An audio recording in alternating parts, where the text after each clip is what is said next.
Good morning. Welcome to Morning Trust, the morning devotion for Nigerian citizens. This is the third day of today's devotion and reflection, and we're speaking on the topic, or we'll be sharing on the topic, truth in small things. Truth in small things. As you know, the theme for this entire week is why trust matters. We're going to be talking about why trust matters. And in the earlier devotion sessions, we explained how truth is the anchor of trust. Truth is the ingredient that breeds trust or displaces trust. And so we're talking now about truth in little things, truth in small things. We want to reflect on it this morning.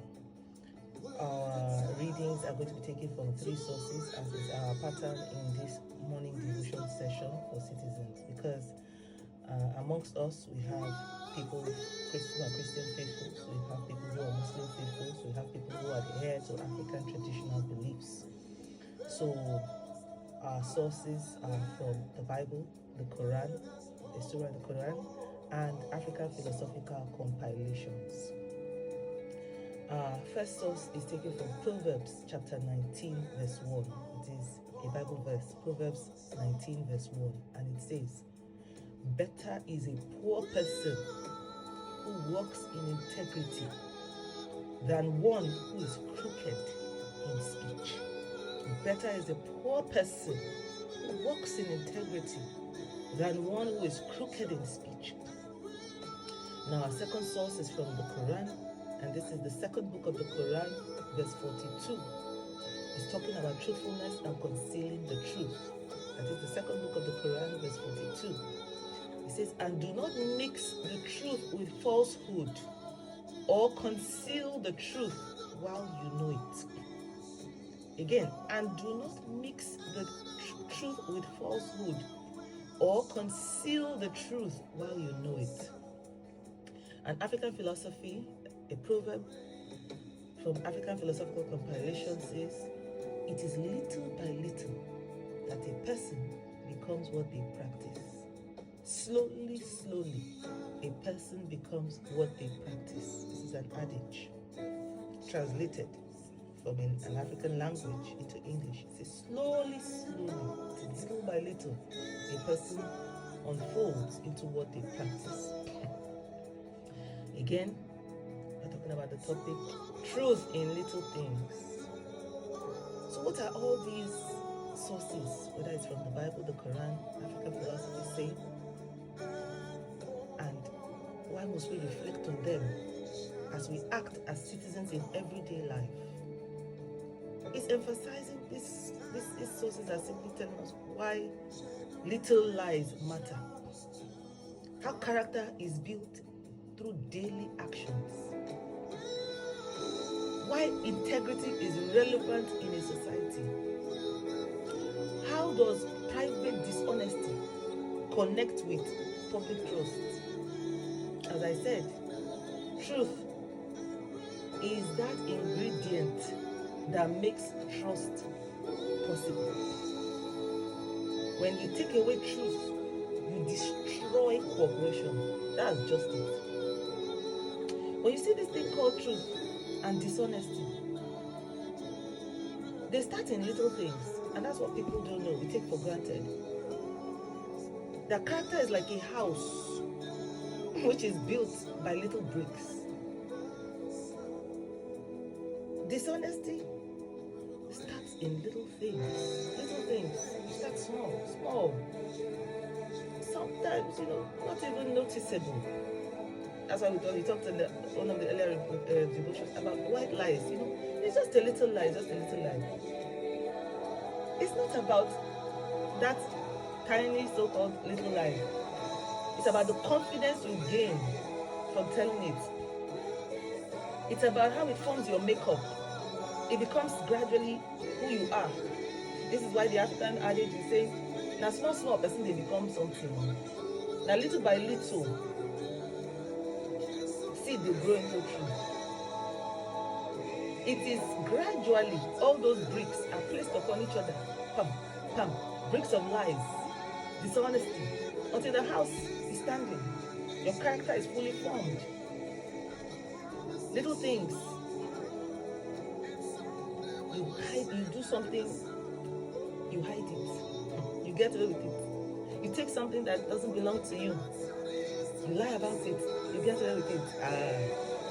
You tell one small lie. You get away with it. Don't you know what's happening? Dishonesty is growing. It's growing.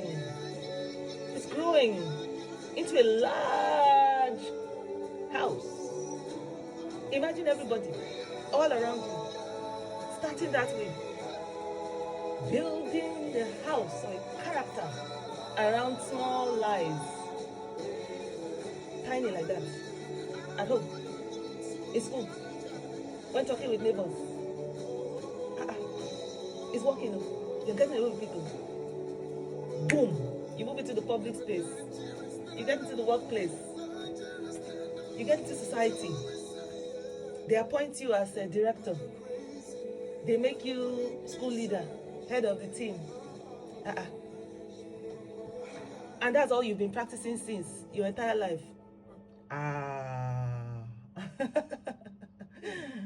It's here to stay. You can't be any different from what you've been in the past. That's your makeup. That is who you are fundamentally. When we open you up, those are the building blocks. When we strip the house of the paint, those are the bricks that make the home. Bricks of lies, dishonesty, telling lies. It's just the pattern that defines you.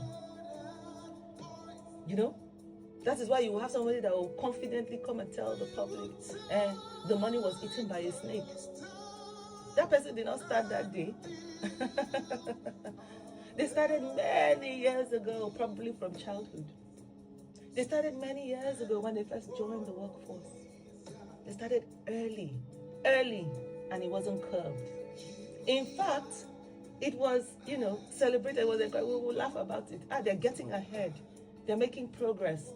Oh, it's working, as I said. So what does it signal to the person? Keep doing it. After all, that's what gets us progress. Soon, public things, public goods disappear into people's private houses, and they simply tell the public a bold-faced lie, a shameless lie, not shaking, and nobody does anything about it. Soon it becomes the pattern of all the people who are supposed to enforce rules. Everybody who's supposed to enforce rules is a dishonest person. And everywhere you turn, all the places of authority are manned or supervised by dishonest people. We have gradually, slowly become a dishonest people. Woe is unto such a nation. Woe and calamity is unto such a nation. Everything the country invests in is stolen. Every wealth that belongs to the country is stolen. Things that should go into advancing the country, its security, its technology, its education, its science, they disappear. Monies that are owed to people working honestly are taken, diverted. Monies owed to pensioners, people who ought to earn a pension after serving their country in their prime in different workforces, are stolen by these dishonest people. And they get away with it because manning all the positions of authority are similar dishonest people. So who is going to enforce honesty against who? Who is going to insist that we abide by the rules, that we do not cheat each other, that we don't steal from each other, that we don't get away with telling lies? Woe is unto such a nation. They wake up and they find that some of their citizens are in trouble. Their health care is completely destroyed. They cannot treat themselves from common simple diseases. Their health care is in shambles. When communicable diseases come, they have no ability to resist, to protect themselves, to treat themselves, to preserve and protect their lives. Everyone has fled because money is meant to go to trained professionals have been diverted, and lies have supported that new system. Lies have become the foundation, the bloodline of a people. When you look at security, the armed forces and their capabilities have been totally destroyed because dishonest people man the helm of affairs. Money is supposed to go into training, equipping, rewarding, remunerating, advancing its military, have been diverted. When you think about its education, money is supposed to be channeled to the classroom, to educating its fine young minds, to ensuring that they have the newest knowledge, skills, competencies, to thrive, to drive industry, is diverted. Lecturers cannot receive advanced pay. Research cannot be carried out. They cannot advance their science. They cannot detect, threats. They cannot detect viruses in time. They are at the mercy of external countries. Medicines, substandard, expensive, have to come in from outside to save its people. Agriculture, they cannot inform their own agricultural practices based on their own research. They depend on external countries, even for fertilizers to grow their crops, for machines to process their foods. They depend on others. Woe is unto such a country. The science and technology, the satellites disappear from the skies. And so when rescue operations should be carried out, they cannot detect from above the ground where the enemies lie. They simply have become a helpless, dependent, weak, incapable people.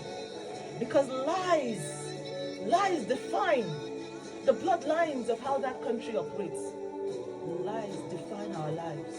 Cooperation, trust is broken. We cannot make progress when we exalt lies. When we exalt lies. Nations collapse gradually when truth disappears from everyday life. May God help us. Nigeria has drifted very far into lies. Lies have become the fulcrum of how we operate. God help us to turn around, to make a 360-degree turnaround and exalt the truth once again in our great country, Nigeria. That we must give the truth its pride of place once again in our great country, Nigeria.